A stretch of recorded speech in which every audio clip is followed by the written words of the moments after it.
exprimir, vamos dizer assim, para simbolizar tudo aquilo que a Bíblia fala, no fim das contas, sobre Deus e a humanidade. Tá bom?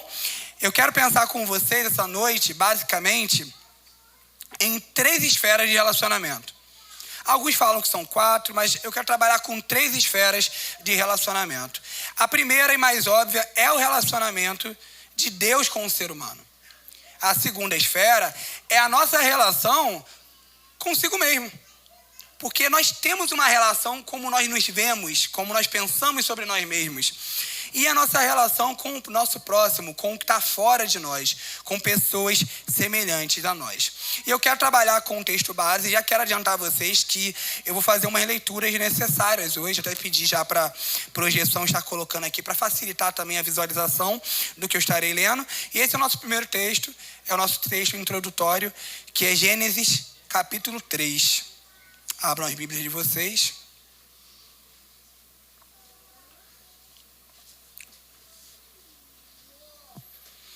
Gênesis capítulo 3, a partir do primeiro versículo. Assim diz a palavra do Senhor.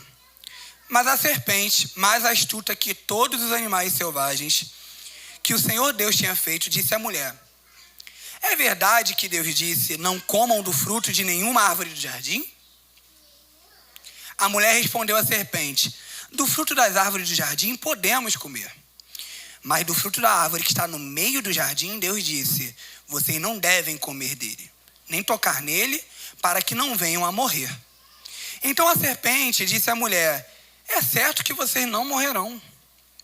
Porque Deus sabe que no dia em que dele comerem, do fruto no caso, os olhos de vocês se abrirão e, como Deus, vocês serão conhecedores do bem e do mal. Vendo a mulher que a árvore era boa para se comer, agradável aos olhos e árvore desejável para dar entendimento, tomou do seu fruto e comeu. E deu também ao marido, e ele comeu. Então os olhos de ambos se abriram. E percebendo que estavam nus, costuraram folhas de figueira e fizeram cintas para si. Ao ouvirem a voz do Senhor Deus, que andava no jardim quando soprava o vento suave da tarde, o homem e a sua mulher se esconderam da presença do Senhor Deus entre as árvores do jardim. E o Senhor Deus chamou o homem e lhe perguntou: onde você está? Ele respondeu: ouvi tua voz no jardim e, porque estava nu, tive medo e me escondi. Deus perguntou: quem lhe disse que você estava nu? Você comeu da árvore da qual ordenei que não comesse? Então o homem disse: a mulher que me deste para estar comigo, ela me deu da árvore e eu comi. Então o Senhor Deus disse à mulher: que é isso que você fez? A mulher respondeu: a serpente me enganou e eu comi. Então o Senhor Deus disse à serpente: por causa do que você fez, você é maldita entre todos os animais domésticos e entre todos os animais selvagens. Você rastejará sobre o seu ventre e comerá pó todos os dias da sua vida. Porém, inimizade entre você e a mulher, entre a sua descendência e o descendente dela. Este lhe ferirá a cabeça e você lhe ferirá o calcanhar. E a mulher lhe disse: aumentarei muito os seus sofrimentos na gravidez. Com dor você dará à luz filhos.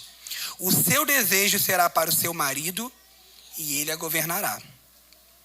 E a Adão disse: por ter dado ouvido à voz de sua mulher e comido da árvore que eu havia ordenado que não comesse, maldita é a terra por sua causa. Em fadigas você obterá dela o sustento durante os dias de sua vida. Ela produzirá também espinhos e ervas daninhas, e você comerá a erva do campo. No suor do seu rosto você comerá o seu pão, até que volte à terra, pois dela você foi formado. Você é pó, e ao pó voltará. E o homem deu à sua mulher o nome de Eva, por ser a mãe de todos os seres humanos.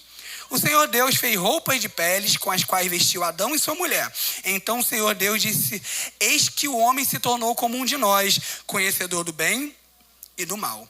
É preciso impedir que estenda a mão e tome também da árvore da vida, coma e viva eternamente. Por isso o Senhor Deus o lançou fora do jardim do Éden, para cultivar a terra da qual havia sido tomado. E depois de lançar fora o homem, Deus colocou querubins a leste do jardim do Éden e uma espada flamejante que se movia em todas as direções para guardar o caminho da árvore da vida. Queridos, como eu falei, tradicionalmente, quando nós olhamos para esse capítulo aqui da Bíblia, nós chamamos ele de queda. É um evento, na verdade, né? Não chamamos o capítulo 3 de queda, mas chamamos o evento que está sendo registrado e narrado aqui nessa leitura que nós fizemos, que todos nós lemos juntos, é a queda da humanidade. E essa queda consiste no quê? No rompimento do relacionamento do ser humano. Só que, como eu já adiantei, esse relacionamento a gente tende a pensar nele numa questão apenas espiritual divina e não espiritual em todos os aspectos do relacionamento que o ser humano desenvolve na sua existência. Queridos, estamos diante de uns capítulos mais tristes daquilo que foi escrito em qualquer literatura da história da humanidade. Por quê? Porque isso aqui é uma narrativa real. Cremos que é uma narrativa real. Cremos que é um fato evidente que a palavra deixa registrado para nós de como foi o princípio de tudo, e eu quero, a partir desse capítulo, trazer à tona, trazer a nossa mesa aqui e pensarmos juntos como os relacionamentos humanos se desenvolveram e aonde nós chegamos por causa desse evento. Esse fio de 3 fios, no fim das contas, que envolve nosso relacionamento com Deus, conosco mesmo e com o próximo, tem trazido consequências em nossas vidas no tempo presente. Por exemplo, vamos começar com Deus.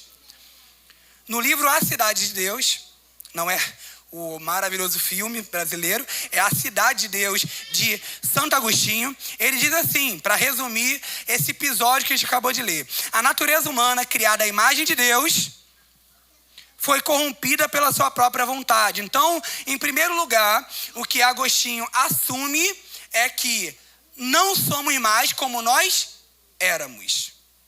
Havia um estado original, ou seja, um estado de origem, uma forma na qual Deus nos criou, a qual nós não somos mais. Somos criados à imagem de Deus, mas essa imagem foi corrompida. Ainda somos imagem de Deus, mas essa imagem está embaçada. Essa imagem está comprometida. Por causa de quem? De nós mesmos. A culpa é nossa.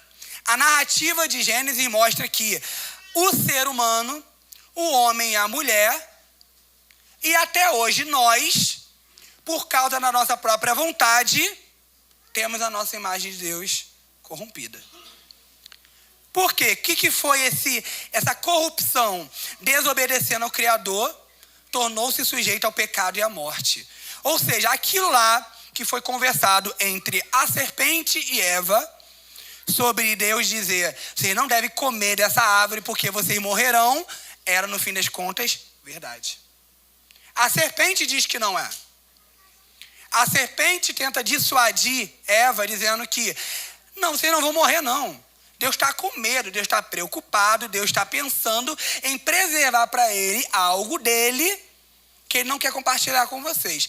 Então ele atiça na humanidade, ele planta na humanidade uma semente de rebelião na qual Adão e Eva poderiam ser supostamente autônomos. Vocês serão como Deus, conhecedores do bem e do mal. Ou seja, vocês podem, através desse fruto, através do acesso do fruto proibido, terem autonomia. E a autonomia aqui é literalmente não precisar dar uma satisfação a um Criador. Então, Agostinho aqui ele enfatiza que a humanidade está alienada de Deus, queridos. Essa é a condição que nós estamos. Como está o nosso relacionamento com Deus? Vocês viram aqui em cima? Adão e Eva se escondem de Deus depois que eles comem do fruto. Imagina, quando a gente chega em casa, isso é legal com criança, já viu quando a criança quebra alguma coisa em casa? Que aí o pai e a mãe chegam, ou o pai e a mãe pedem, né? Lava a louça, que eu já vou ali. Também na minha época acontecia muito isso, né? Aí eu vou lavar. Aí do nada eu ouvi o barulho do portão e eu, cara, que eu não lavei. Eu corria pra louça pra lavar. Ou a gente dá um jeito o quê? De se esconder quando quebra alguma coisa. Ou a gente esconde que foi quebrado. A gente faz alguma coisa, queridos. Por quê? Temos culpa no cartório. Nós rompemos uma aliança. Nós rompemos uma confiança. E aí Adão e Eva se escondem porque eles sabem que estão nus. Eles estão envergonhados porque pecaram. E eles se escondem porque a presença de Deus traz uma ideia de medo mesmo. Um sentimento de que erramos contra ele. E agora? E as consequências do versículo 23, como nós lemos, é que Deus lança fora o casal do jardim. E no 24, Deus sela o caminho de volta. Isso é muito triste, queridos. Essa passagem termina da pior forma possível. É uma ideia de expulsão e porta de casa fechada.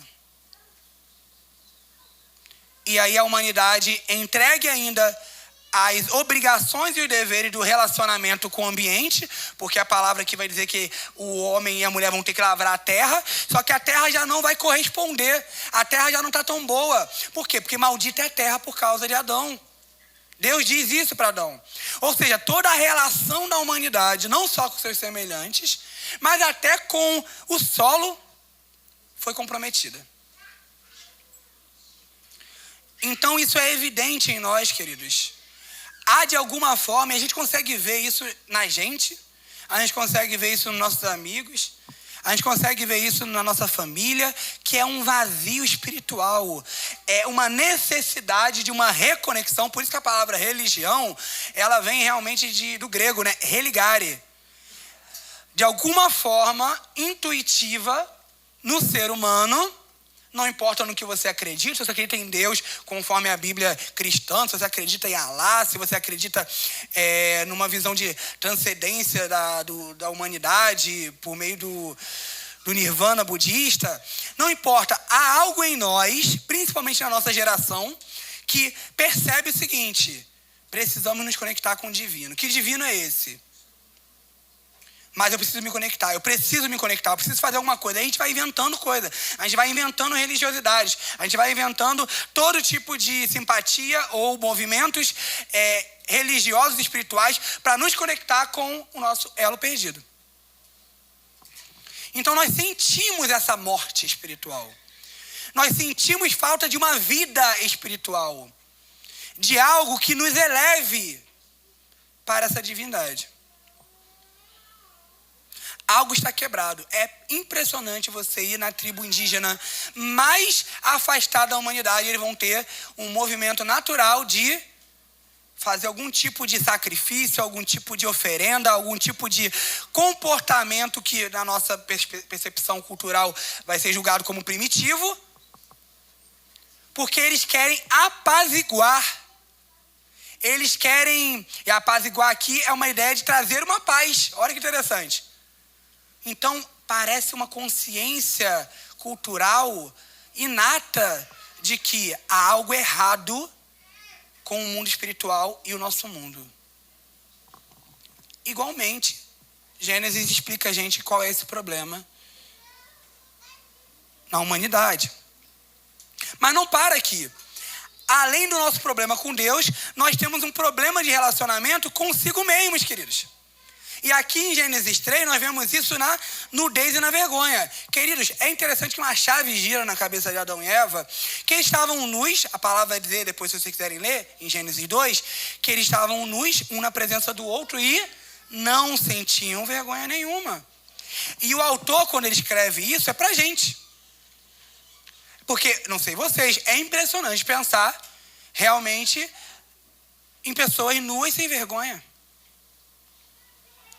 Agora o autor do Gênesis faz questão de colocar que eles estavam na presença um do outro pela primeira vez nus, sem malícia, sem vergonha, em perfeita harmonia e equilíbrio.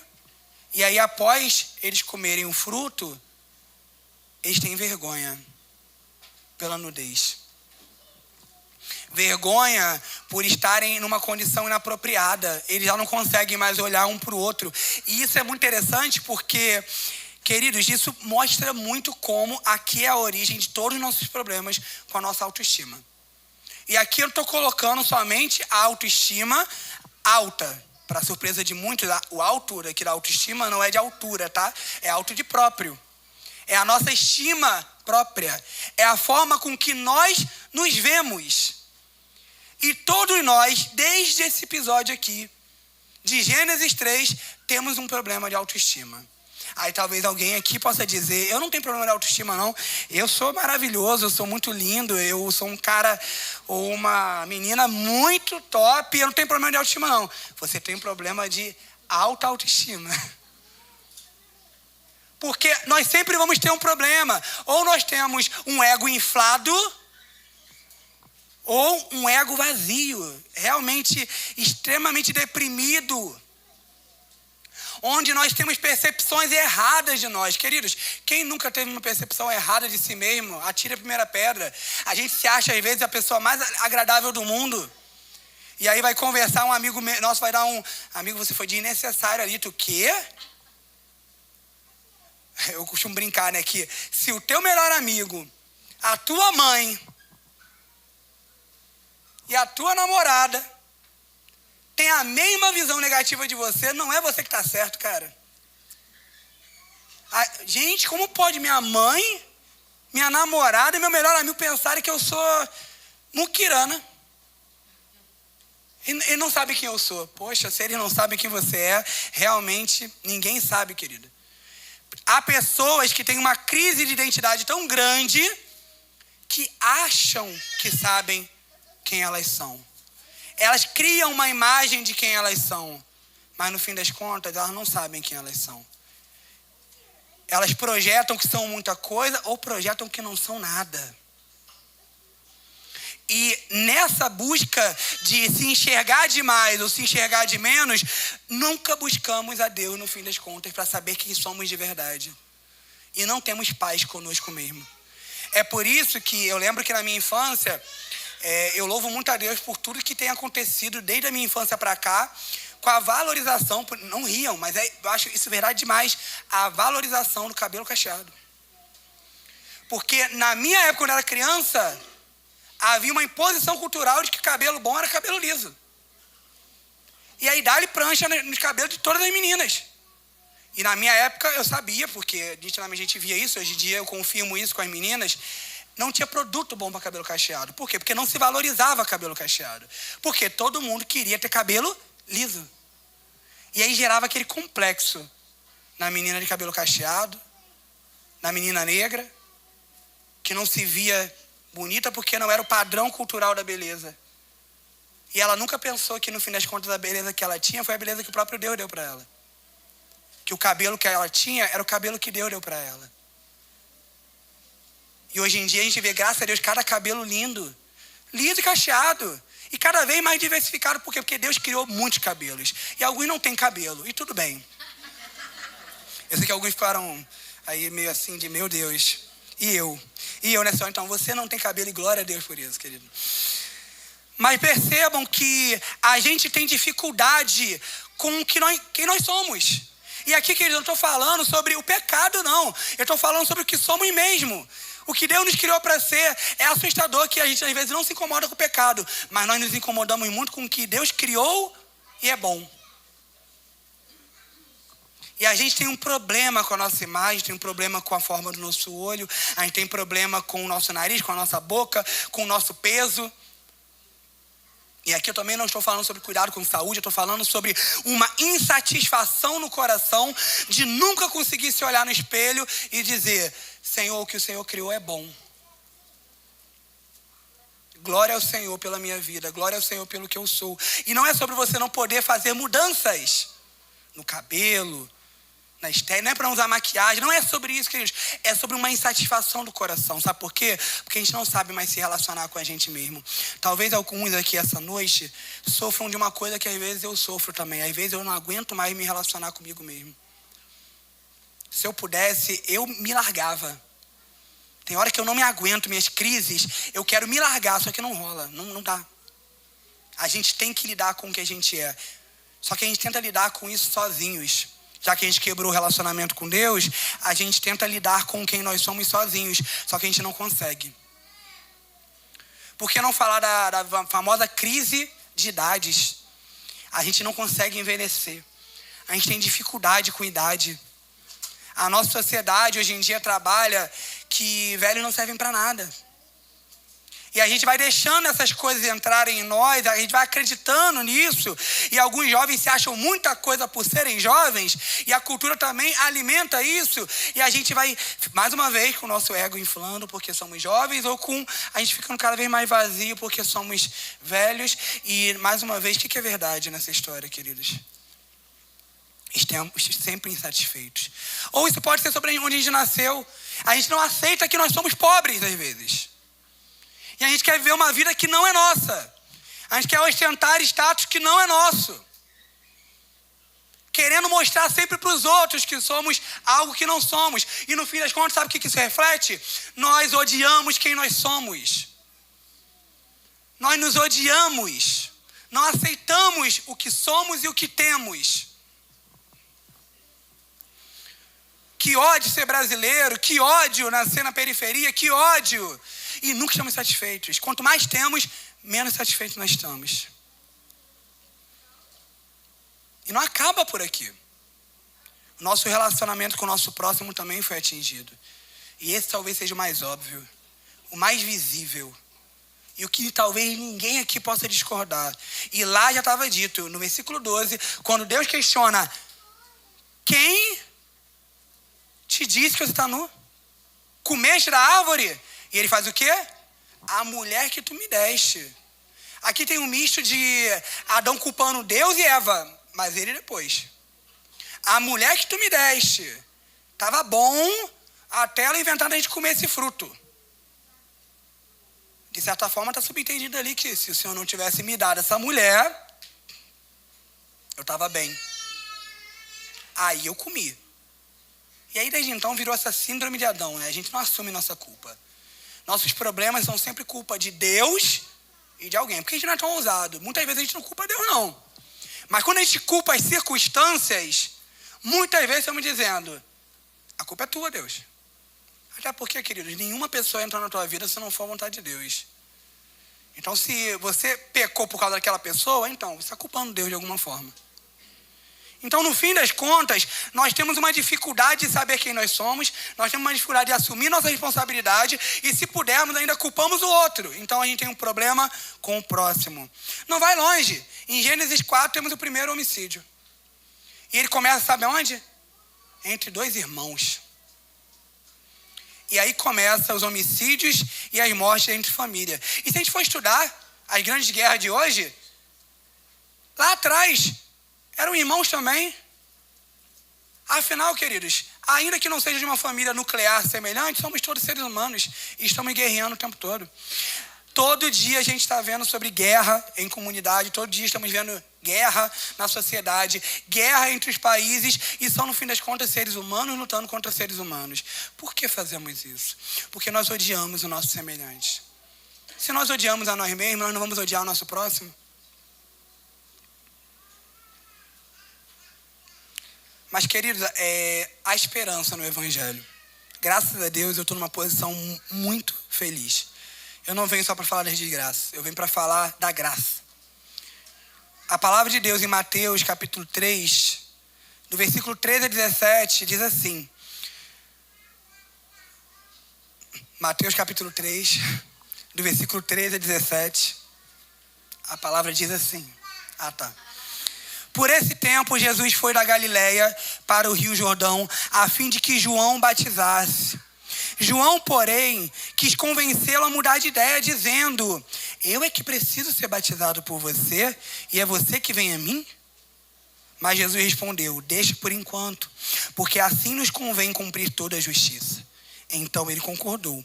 Depois de batizado, Jesus logo saiu da água, e eis que os céus se abriram, e ele viu o Espírito de Deus descendo como pomba, vindo sobre ele. E eis que uma voz dos céus dizia: este é o meu filho amado, em quem me agrado. Queridos, diz cinema. Isso aqui é uma coisa linda de imaginar. Toda vez que eu leio essa passagem, eu queria uma pintura. Eu queria uma pintura metafísica, porque também não ia ter como ser uma pintura física. Teria que ser uma coisa que nem existe, que eu queria ver isso aqui. E eu queria Todo mundo, quando lê isso aqui, tem uma dúvida de o que ele quer dizer com assim nos convém cumprir toda a justiça. E sempre tem um espertinho numa classe de batismo que pergunta por que Jesus precisou ser batizado se ele não tinha pecado. Sempre tem. E que ele não era sobre pecado. Jesus não tinha pecado mesmo. Jesus não tinha a contaminação. Jesus não tinha a sua imagem de Deus corrompida, como nós temos. Isso aqui é porque Jesus está se identificando com a humanidade perdida. Jesus está se identificando com aqueles que estão perdidos. E é fantástico essa presença trinitária aqui de Jesus, o Espírito Santo e a voz de Deus Pai, porque eles são um relacionamento perfeito. E se tem uma coisa que eu já mostrei para vocês que a gente precisa é um relacionamento perfeito, porque o nosso não está perfeito. O nosso relacionamento com o Pai, com Deus, está quebrado. Nosso relacionamento com os semelhantes está quebrado. E o nosso relacionamento conosco está quebrado. Então a gente precisa de um relacionamento perfeito. E o único relacionamento perfeito, e ele não tem um relacionamento perfeito, ele é um relacionamento perfeito, é Deus. Porque ele é, na essência dele, um relacionamento entre três pessoas. Deus Pai, Deus Filho e Deus Espírito Santo. E essa passagem, queridos, ela é muito profunda, porque ele se identifica conosco, mas vejam, lembra a crise de identidade que nós temos? O próprio Pai vai dizer para Jesus quem ele é. Este é o meu Filho amado, em quem me agrado. E com essa palavra, Jesus recebe a sua identidade, de tal maneira se agarra nela que já não há mais crise consigo. Já não há crise com Deus. E é por isso que quando Jesus sai daqui, ele não vai ter crise nenhuma com nenhuma humanidade. Jesus vai trazer a reconciliação completa para a humanidade. E tudo começa aqui, quando ele inicia o seu ministério, queridos. Mas ele não só se identifica conosco quando ele se batiza, não. Ele vai se identificar conosco porque nós morremos. Agora ele vai ter que morrer no nosso lugar. Só que porque ele morreu no nosso lugar, agora nós poderemos ressuscitar, porque ele ressuscitou. A boa nova do Evangelho, queridos, é que assim como Jesus se identificou na nossa vergonha, no nosso pecado e na nossa queda, nós podemos nos identificar na sua justiça, na sua verdade, na sua bondade e na sua vida. A palavra de Deus em Gálatas 3, do versículo 26 a 29, diz assim: pois todos vocês são filhos de Deus mediante a fé em Cristo Jesus. Foi para isso que Cristo veio, queridos. É para que, depositando a nossa fé em Jesus, nós tivéssemos a nossa identidade restaurada. E qual é a nossa identidade? Filhos de Deus. E olha que fantástica essa palavra de Paulo. Porque todos vocês que foram batizados em Cristo Jesus se revestiram de quem? De Cristo Jesus. Vejam, assim sendo, não pode haver judeu ou grego. Não importa a sua etnia. Não importa a sua raça. Não importa a família que você nasceu. Não importa se é nem homem nem mulher. Não importa mais seu gênero. Porque todos vocês são um em Cristo Jesus. Não importa se é escravo ou se é liberto. Queridos, todas as nossas diferenças, tudo que gerava guerra entre nós, tudo aquilo que era problema para nós, em Jesus é desfeito. E se vocês são de Cristo, são também descendentes de Abraão. Somos herdeiros da promessa, queridos. Herdeiros da promessa. Sabe o que Jesus está fazendo agora? Por que isso é importante para a igreja do Calvário, queridos? Porque aqui e em todas as igrejas cristãs, Deus está fazendo uma nova humanidade. E essa nova humanidade é amiga de Deus, amiga de si mesmo. Nós não nos odiamos mais. Em Jesus, podemos nos amar sem idolatria. Não é aquele amor próprio doentio que o pessoal posta por aí, não. Que eu tenho uma agonia, eu tenho pavor quando eu vejo muito amor próprio. Porque amor próprio é um nome bonito para egoísmo. É amor a si mesmo porque Deus nos ama. Deus nos criou a sua imagem. E agora podemos ser amigos dos nossos irmãos de verdade, queridos. Hoje é dia de ceia.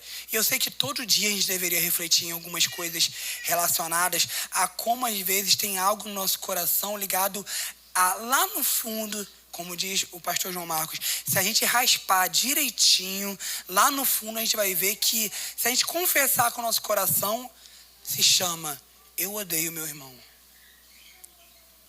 Eu não suporto o jeito dele. Eu não suporto a voz dele. Eu não suporto o olhar dele. Lá no fundo, se a gente chamasse pecado de pecado, a gente faria isso. Eu odeio meu irmão. Mas a boa notícia, queridos, é que nós podemos nos reconciliar com nossos irmãos em Cristo Jesus. Nós podemos nos reconciliar com as nossas crises pessoais e podemos nos reconciliar com Deus. E essa palavra, queridos, de que não há judeu, não há grego, queridos, não há área VIP na igreja. Não existe área VIP. A área VIP é dele e ele abriu para todos nós. Vejam só esse texto de Efésios 2. Diz assim, Efésios 2, 11 a 22, quem quiser acompanhar. Portanto, vejam o que Deus está fazendo, queridos. E nós fazemos parte do que Deus está fazendo. Portanto, lembrem-se de que no passado vocês eram gentios na carne, chamados em circuncisão por aqueles que se intitulam circuncisão. Ou seja, os gentios e os judeus, né? Que é feita na carne por mãos humanas. Naquele tempo vocês estavam sem Cristo, separados da comunidade de Israel e estranhos às alianças da promessa, não tendo esperança e sem Deus no mundo. Mas agora, em Cristo Jesus, vocês que antes estavam longe, foram aproximados pelo sangue de Cristo. Você pode glorificar a Deus por isso? Você foi aproximado. Você estava longe, eu estava longe. Nós fomos aproximados. E olha, Ele é a nossa paz. Jesus é a nossa paz. De dois povos ele fez um só. E na sua carne ele derrubou a parede de separação que estava no meio, a inimizade. Cristo aboliu a lei dos mandamentos na forma de ordenanças para que dos dois criassem em si mesmo uma nova humanidade, fazendo a paz. E reconciliasse ambos em um só corpo com Deus, por meio da cruz, destruindo a inimizade por meio dela. E quando veio, Cristo evangelizou paz a vocês que estavam longe e paz também aos que estavam perto.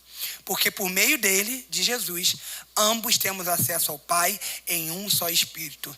Assim vocês não são mais estrangeiros e peregrinos, mas concidadãos dos santos e membros da família de Deus, edificados sobre o fundamento dos apóstolos e profetas, sendo ele mesmo, Cristo Jesus, a pedra angular. E nele, todo o edifício, e ele está falando da igreja, querido, não é um edifício de pedra, é o edifício espiritual.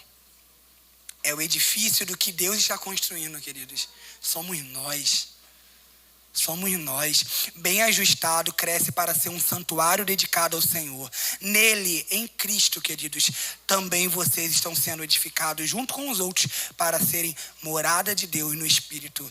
Queridos, vejam isso. Nós estávamos longe, éramos inimigos de Deus, odiávamos uns aos outros. Nossa bateria social era mínima. Mas agora a injeção do Evangelho nos dá uma nova realidade, um novo coração. Somos amigos de Deus, somos amigos uns dos outros e somos amigos de nós mesmos. Como nós podemos viver essa realidade hoje? E é o último texto que eu vou ler hoje, prometo.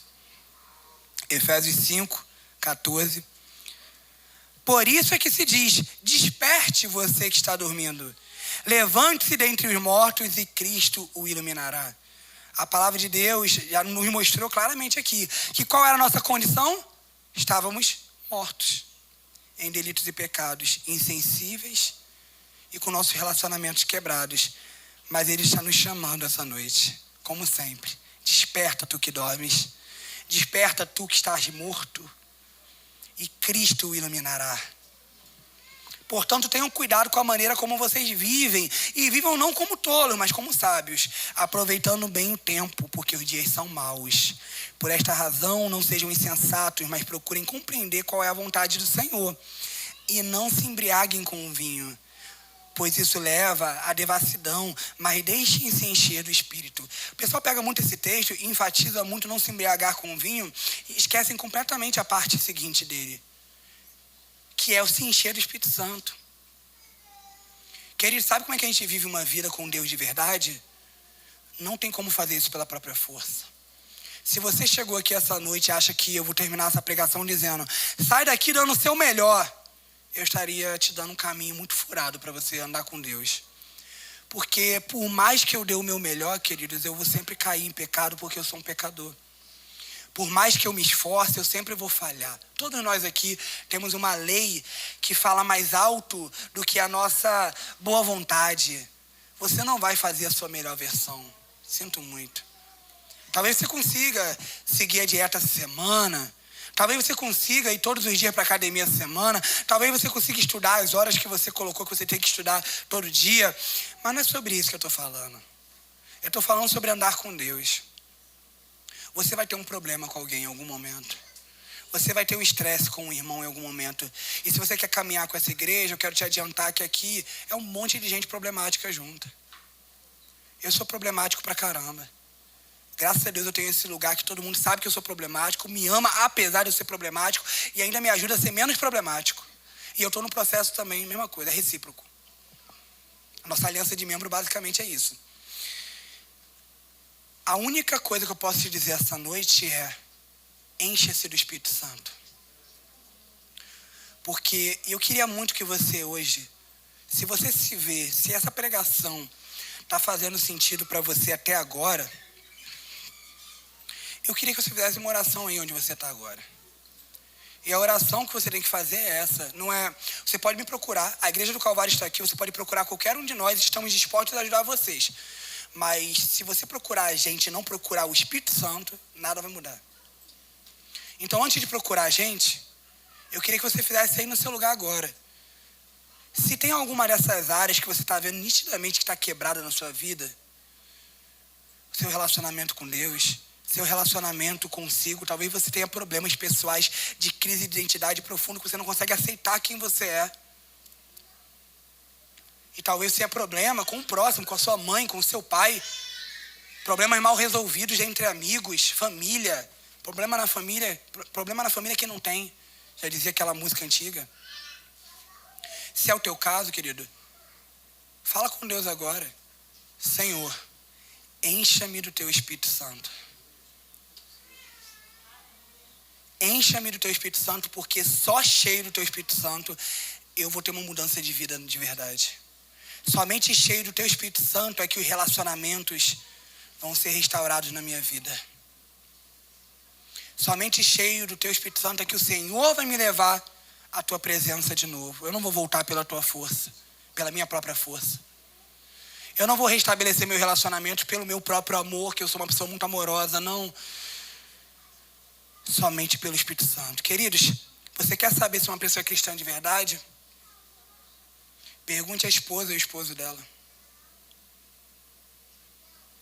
Esse texto de Efésios 5, ele fala: encham-se do Espírito Santo, e depois Paulo vai começar a dizer conselhos para maridos, esposas. Isso só poderia acontecer pelo Espírito Santo. E é muito triste, queridos, quando a gente vive uma espiritualidade onde Deus não faz parte dela. Uma espiritualidade onde o Espírito Santo não é convidado para transformar a gente. Porque aí quando a gente pergunta para o esposo e para a esposa, é um demônio em casa. Quando a gente fez a pesquisa da Igreja do Calvário, a gente viu um alto índice, no período da pandemia mais ou menos, de violência doméstica contra mulheres. Em Campo Grande. E Campo Grande é um bairro extremamente cristão. Ou seja, conclusão básica, de lógica básica, tem homem cristão batendo nas suas esposas. Pergunte aos filhos: seus pais são cristãos mesmo? O que seus filhos diriam de você? Pergunte aos pais sobre os filhos: e o teu filho? É um cristão em casa? Essa parte aqui eu gosto muito.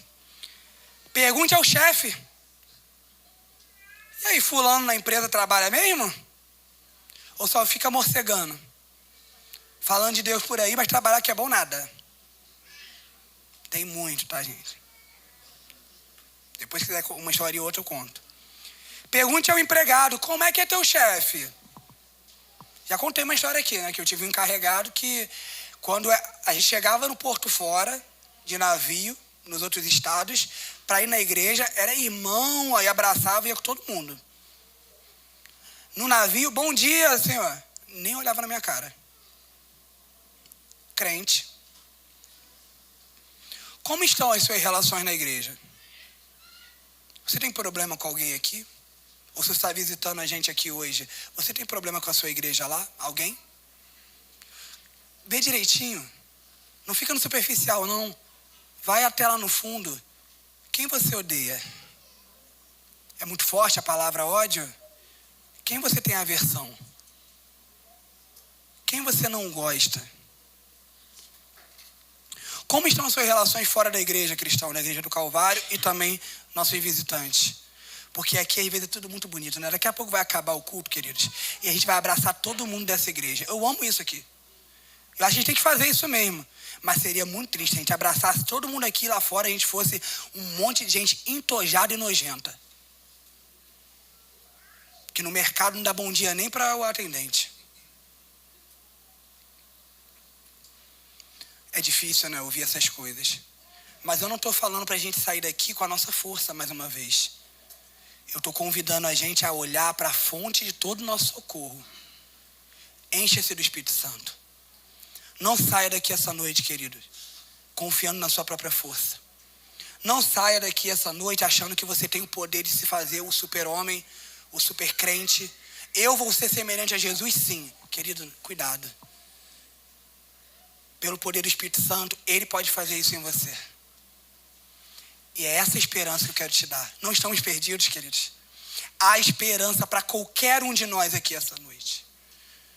Nenhum de nós é um caso perdido. E se você ouviu que você é um caso perdido, em Cristo isso pode ser ressignificado.